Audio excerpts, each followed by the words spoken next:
একান্ত সেবক স্বামী নিষ্ঠানন্দ, যিনি বিকাশ মহারাজ নামে পরিচিত, আপনারা কি হয়তো জানেন, তিনি এবার স্মৃতিচারণ করবেন।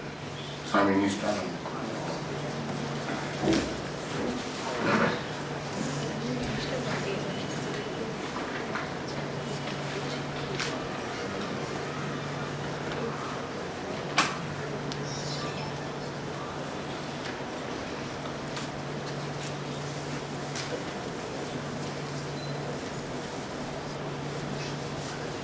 परम पूजनीय प्रेसिडेंट महाराज जी के श्रद्धापूर्ण आभूमि प्रणाम जाने। जननीं शारदां देवीं रामकृष्णं जगद्गुरुं पादपद्मे तयोः श्रित्वा प्रणमामि मुहुर्मुहुः। जननीं शारदां देवीं, जननी श्री शारदा देवी रामकृष्णं जगद्गुरुं जगद्गुरु श्री रामकृष्ण पादपद्मे तयोः श्रित्वा तादेर उभयेर चरणे शरण निये मुहुर्मुहु प्रणाम निवेदन करी। मंचे उपविष्ट सेक्रेटारी महाराज जी के आमार भक्तिपूर्ण प्रणाम जानाई। उपस्थित समस्त महाराजदेर আমি প্রণাম জানাই। ব্রহ্মচারীর প্রতি শুভেচ্ছা শুভকামনা। উপস্থিত সমস্ত মায়েরা, ভক্তমণ্ডলী সকলকে কালিন্দী ফুল্ল কমলে মাধবেন ক্রীড়ারত ব্রহ্মানন্দম নমস্তুভ্যম সদ্গুরুং লোকনায়ক योगानंद प्रेमानंद चन्ने वैजे चपा सदा रामकृष्णगत प्राण सर्वांस्तान प्रणमाम्यहम्। रामकृष्णगत प्राण এই যে সমস্ত আমরা এখানে সমবেত হয়েছি তাদের সকলকে আমি প্রণাম জানাই। আজ বড়ই আনন্দের দিন। চতুর্দশ সংঘগুরু শ্রীমৎ স্বামী গহনানন্দজি মহারাজের চতুর্দশ সংঘগুরু আমাদের শ্রীমৎ স্বামী গহনানন্দজি মহারাজের তার জীবনী সম্বলিত এবং পত্র সংকলিত যে অসামান্য বাংলা গ্রন্থ, সেইটির শুভ উদ্বোধন হলো। উদ্বোধন করলেন আমাদের বর্তমান সংঘগুরু মহারাজের করকমল দিয়ে সেইটি উন্মোচন করল। আমরা এটি খুব ভালোভাবে জানতে পারলাম যে বইটি আগে হিন্দি ভাষায় সেটি প্রকাশিত হয়েছে এবং সেই প্রকাশনা করেছে আমাদের যে ভাবপ্রচার পরিষদের একটি আশ্রম, রামকৃষ্ণ আশ্রম বিকানির। সেই রামকৃষ্ণ আশ্রম বিকানিরের যারা এসছেন তাদের প্রতিও আমার শুভকামনা রইল। এই বইটিতে যেমন বরিষ্ঠ মহারাজদের স্মৃতিকথা আছে, তেমনি ভক্ত অনুরাগীদের অমূল্য স্মৃতিচরণও এই বইটির আধ্যাত্মিক মূল্য বহু গুণে বাড়িয়ে দিয়েছেন।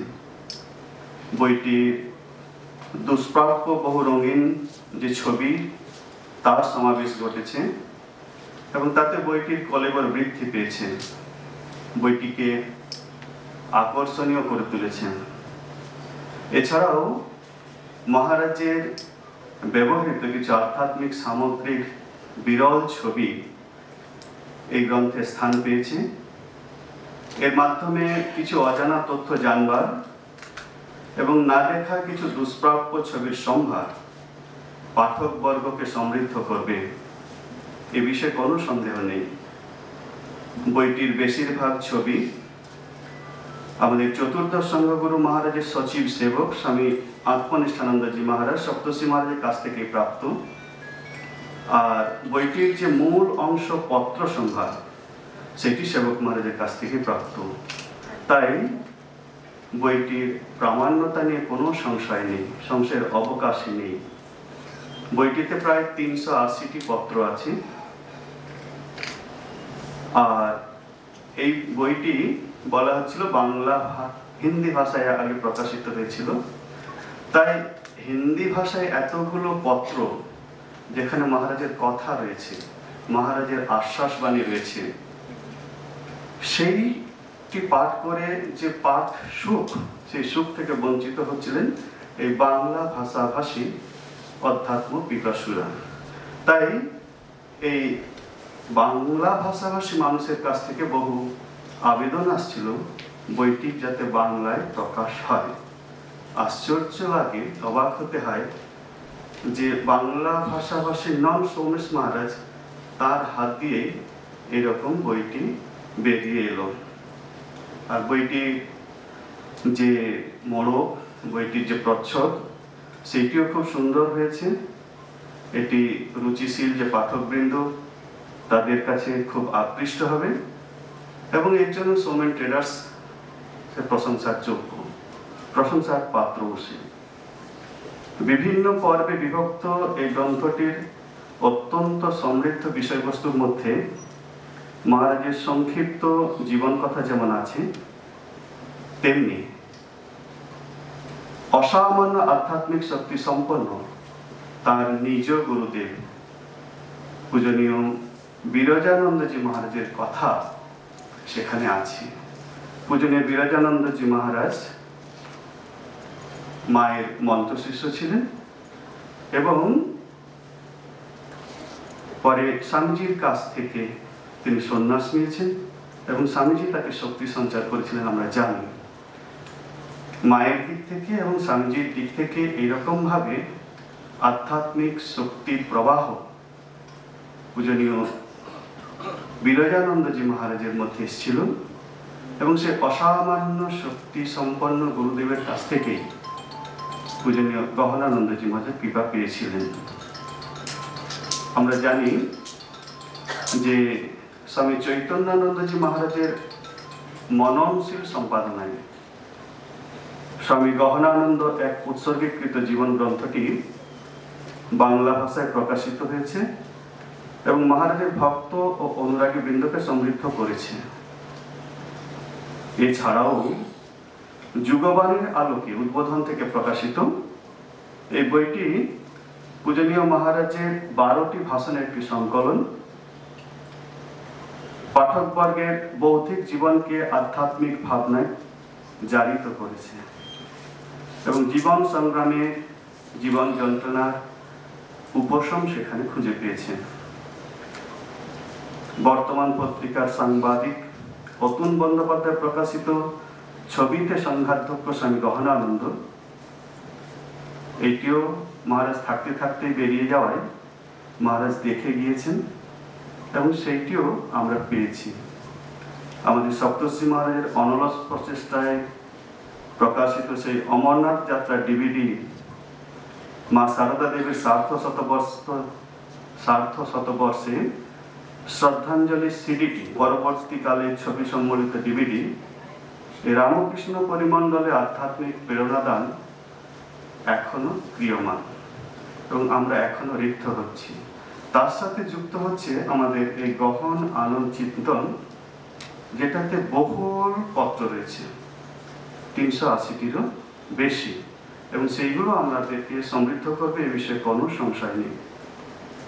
এই গ্রন্থ পাঠে আমরা ভগবত চরণে নিবেদিত প্রাণ একজন উচ্চকোটির জীবন, একজন সন্ন্যাসীর সংস্পর্শ লাভ করতে পারবো, মহারাজের সৎসঙ্গ লাভ করতে পারবো, সান্নিধ্য লাভ করতে পারবো, এমন একজন আচার্যের সন্ধান পাবো যিনি নিজের জীবনের উপলব্ধিজাত অভিজ্ঞতার মাধ্যমে আমাদের দৈনন্দিন চলার পথে প্রকৃত শিক্ষা এবং জীবনের শান্তির খোঁজে আকুল ভক্ত এবং অনুরাগী বৃন্দকে আধ্যাত্মিক আশ্রয় প্রদান করবে, আমাদের অন্তঃচক্ষু খুলে দিয়ে দেবত্বের পথে অগ্রসর করে দেবে এই বইটি।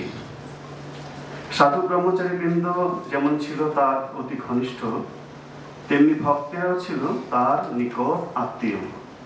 এছাড়াও রামকৃষ্ণ ভাবানুরাগী ও বহু সাধারণ মানুষও তার অকৃত্রিম প্রেম ভালোবাসার অধিকারী ছিলেন।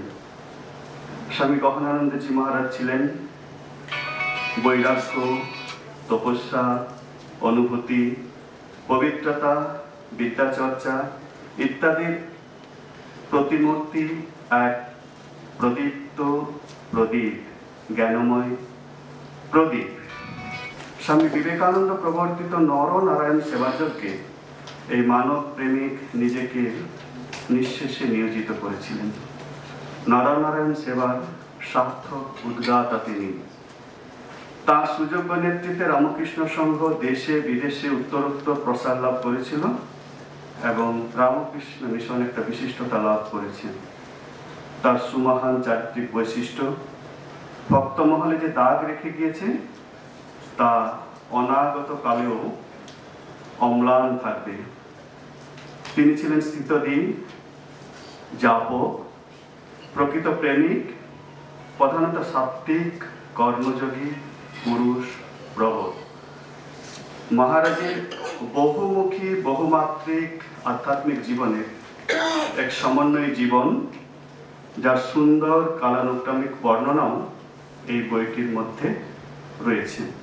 এতে প্রচুর তথ্য বিস্তারে না গিয়ে প্রামাণ্য তথ্যকে সংহত আকারে প্রকাশ করা হয়েছে।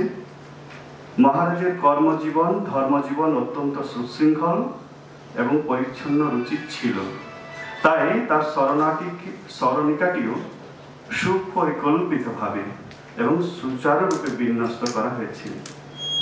অসাধারণ ও চিরন্তন তথ্যের সাবলীল ভঙ্গিতে বইটি সুখপাঠ্য হয়েছে। বইটি গুণীজন দ্বারা সমাদৃত হবে এ বিষয়ে আমি দৃঢ় আশা রাখি। স্মৃতিচারণের প্রত্যেকটি লেখায় লেখকের গভীর মনের ফসল, এটি অতীব মূল্যবান। বরিষ্ঠ সন্ন্যাসী স্বামী বিশ্বনাথানন্দজি মহারাজের সযত্ন সম্পাদনায় এটি একটি যতদূর সম্ভব নির্ভুল ও নিখুঁত রূপে বেরিয়েছে এবং সেটি আমাদের সৌভাগ্যের বিষয়। পরিশেষে বলি, আমাদের স্বামী তৎপরানন্দজি মহেশ মহারাজের নিরলস পরিশ্রমের ফলে সকল কিছুকে একত্র করে পরম নিপুণতায় এক বহুবর্ণের ফুলের তোড়া এই বইটির মাধ্যমে আমাদের সকলকে উপহার দিচ্ছেন। বইটি আমরা পরে পাব। বইটি নিজ গুণে বহুল প্রচারিত এবং আদৃত হয়, এ বিষয়ে কোনো সন্দেহ নেই। তার স্মৃতিকথায় বলতে হয়, পূজনীয় চতুর্থ সংঘগুরু মহারাজের যে জন্ম এবং জন্ম কর্ম চমে দিব্যম, তার জন্ম হয়েছিল দুর্গা মহাষ্টমী তিথিতে। দুর্গা মহাষ্টমী তিথি 1916 সাল। সেই 1916 সালের দুর্গা মহাষ্টমী তিথিটি 4 অক্টোবর 1916, এবং এই যে জন্ম তারিখ, এই জন্ম তারিখ নিয়েও কোনো সংশয় নেই।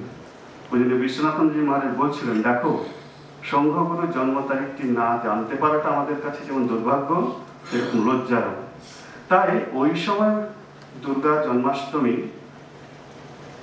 সেটি কি বার ছিল, কি তারিখ ছিল, সেটি মহারাজ তখনকার পাঁজি আবিষ্কার করে সপ্তর্ষি মহারাজ সেটি 4 অক্টোবর এবং বুধবার ছিল এ বিষয়ে নিঃসংশয় করেছেন। মহারাজের শৈশব, মহারাজের কৈশোরে তিনি যখন স্কুলে রয়েছেন তখন বিদ্যালয় পরিদর্শক, স্কুল ইন্সপেক্টর এসেছেন। সেখানে সে বিদ্যালয় ইন্সপেক্টরের সামনে যেদিন পরীক্ষা হলো, সেই পরীক্ষায় একজনই পাশ করলেন। মহারাজ খুব আনন্দ করে বলতেন, একজনই, এবং সে ফার্স্ট। মহারাজ নিজের কথা নিজ মুখে বলেছেন বলে আজ জানতে পেরেছি। পরবর্তীকালে শিবক্ষেত্র বিষ্ণুপুরে তার যুবাবস্থার সময় ব্রহ্মজ্ঞানী স্বামী নির্বাণানন্দজি মহারাজের নিকটে তিনি যোগ দিলেন।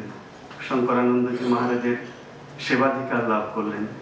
তার নিজের মুখে বলা একটা গল্প না বলে পারছি না, ছোট্ট গল্প। গল্পটি এরকম যে শঙ্করানন্দজি মহারাজ খুব রাসভারী ছিলেন এবং তিনি শেষ সময় একটি বই দেখছেন, বইয়ে একটি ছবি ছিল।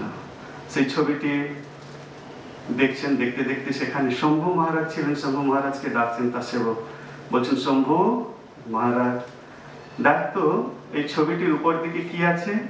এটি ডালপালা। কি বলো? বলছে, হ্যাঁ, এটি ডালপালা। আচ্ছা এই নিচের দিকে এগুলো শেকড়, কি বল? যে হ্যাঁ এগুলো শেকড়, তাহলে এটা গাছের ছবি, তাই না? হ্যাঁ মানে তো গাছের ছবি। তারপরে বলছেন আচ্ছা শম্ভু মহারাজ, এই ছবিটার এগুলো ডালপালা নয়, এটা মাথার ছবি, একটা মুখের ছবি আছে, মুখ আছে, তাই না? হ্যাঁ মানে এটা তো মুখ।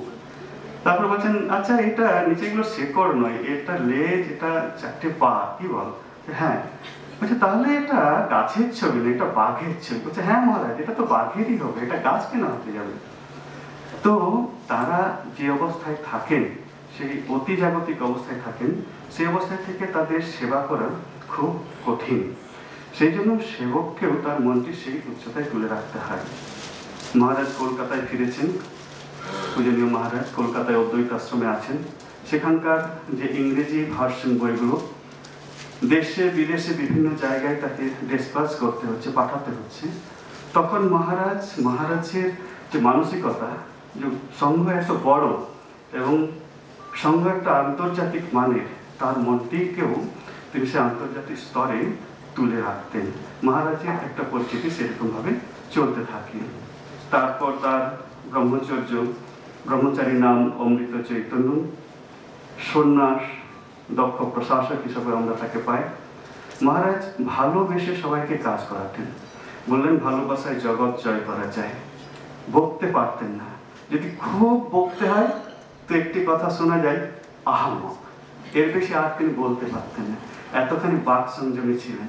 বড় জোর বলতে হতেন বেতালা, ব্যাস, আর বেশি বকতে পারতেন না। তিনি মৃদুভাষী ছিলেন কিন্তু খুব দুঃসাহসী। তখন সেখানে নানা রকম সমস্যা হয়েছে, সেই সমস্যার সময় তখন তদানীন্তন যে মুখ্যমন্ত্রী, তার সাথেও তার কথাবার্তা হয়েছে। মুখ্যমন্ত্রীকে তিনি বলেই দিচ্ছেন যে আপনার তো অনেক হাসপাতাল রয়েছে, আপনি তাদেরকে সেখানে নিয়ে নিন না, তাদের তো নিয়ে নিতে পারেন, তাদের তো সমস্যা মিটে যায়। তো শেষ পর্যন্ত তিনি তার কর্মচারীদের তিনি সেখান থেকে তাড়াননি, তিনি রেখেই দিয়েছিলেন। কিন্তু সাথে সাথে তদানীন্তন মুখ্যমন্ত্রীর সাথেও তার এই ধরনের কথাবার্তা হয়েছিল।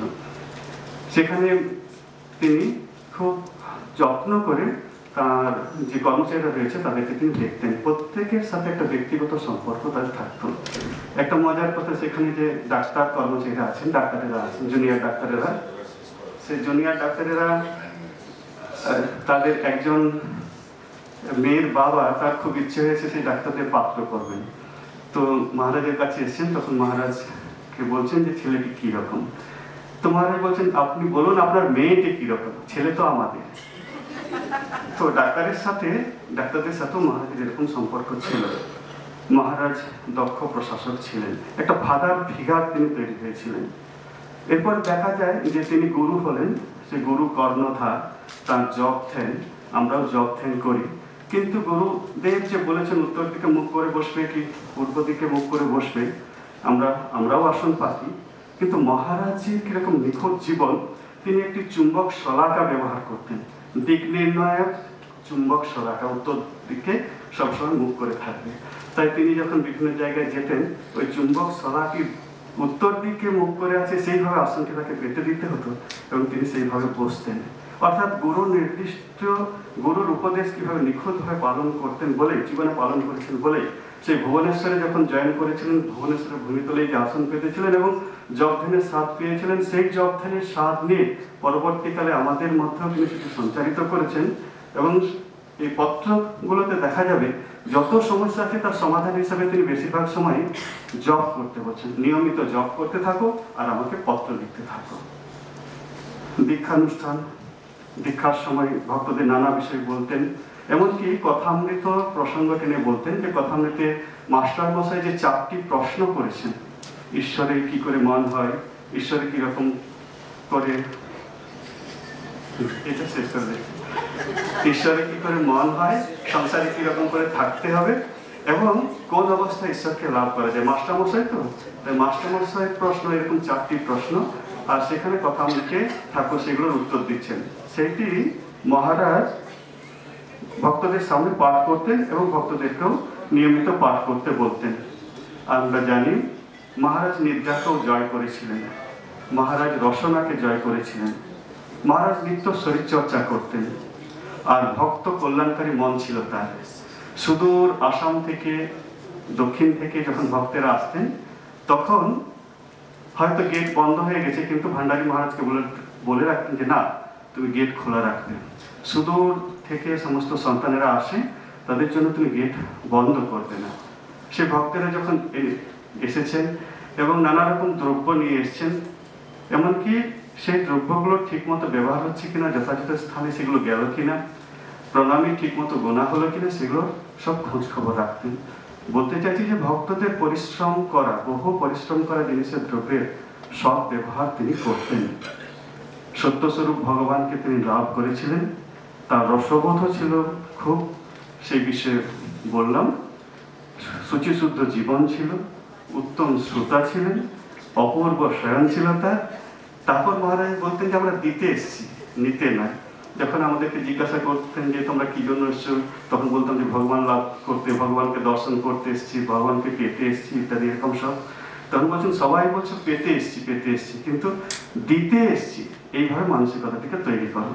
তারপর ঠাকুরের কাজের বিষয়ে বলতেন যে কত কাজ করলাম সেটি দেখো না, কি ভাব নিয়ে কাজ করছে সেইভাবে দেখো। ব্রহ্মচারীদের প্রতি বলতেন যে ব্রহ্মচর্যের যে মন্ত্রগুলো সেইগুলো মুখস্থ করো এবং জীবনে পালন করো। সাধুদের প্রতি কিরকম তার ভক্তি ছিল, শ্রদ্ধা ছিল, সেইটি হলো যে এই সেবা প্রতিষ্ঠানে একজন সাধুর সম্পর্কে খুব অভিযোগ আসছে। অনেকে বলছে যে ওকে আপনি বিল্ডিং এর কনস্ট্রাকশন দেখতে দিয়েছেন, ওসব বিল্ডিংটি ভেঙে পড়বে, ও বিল্ডিং এর কিচ্ছু জানে না, কনস্ট্রাকশন কিচ্ছু জানে না, আপনি এইরকম ভাবে তাকে ওই দায়িত্ব দিয়েছেন। তো মহারাজ শুনতে শুনতে একদিন বললেন যে দেখো, 1 ডজন সেবা প্রতিষ্ঠানের থেকে, অর্থাৎ 12টি সেবা প্রতিষ্ঠানের থেকেও একজন সাধুর জীবনের মূল্য আমার কাছে অনেক বেশি। সাধুকে এই দৃষ্টিতে তিনি দেখতেন। তাই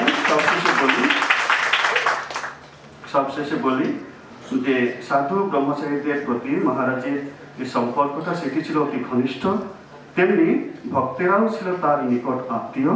এবং রামকৃষ্ণ যে ভাবানুরাগী এবং বহু সাধারণ মানুষও তার অকৃত্রিম ভালোবাসার অধিকারী ছিলেন।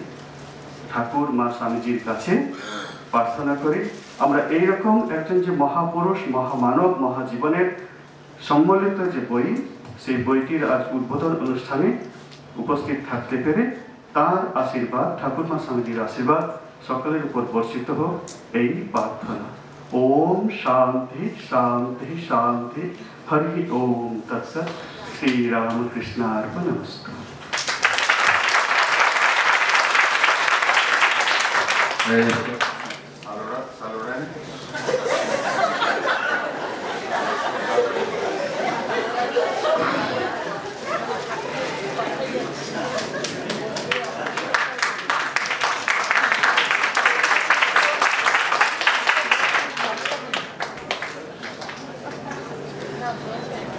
এবার আমার স্মৃতি